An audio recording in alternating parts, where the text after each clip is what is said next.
தென்கொரிய தலைநகர் சியோலில் சர்வதேச அளவிலான மினி மாரத்தான் போட்டி நடைபெற்றது.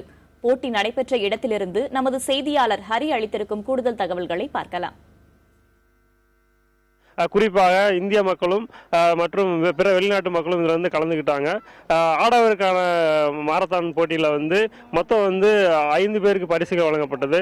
இதில் அனைவரும் கொரியா நாட்டை சேர்ந்தவர்கள். பெண்களுக்கான மாரத்தான் போட்டியில் முதல் முறையாக அயர்நாட்டை சேர்ந்த ஒரு பெண்மணி அவர் பரிசு பெற்றிருக்காங்க. அவர் பேர் ஹெலினா. இது எனக்கு 40வது மாரத்தான். குறிப்பாக சொல்லப்போனால் 24வது ஹாஃப் மாரத்தான். இது தவிர 16 ஃபுல் மாரத்தான் ஓடிட்டு இருக்கேன். கடந்த 7 வருஷமாக நான் மாரத்தான் போட்டிகளில் கொரியாவிலையும் இந்தியாவிலையும் கலந்துக்கிறேன். நான் இது போன்று நிறைய பேர் மாரத்தான் ஓட்டத்தில் மிக ஊக்கமாக இருக்காங்க. ஸோ அவர்களுக்கு மனமார்ந்த வாழ்த்துக்களை தெரிவித்துக் கொள்வோம்.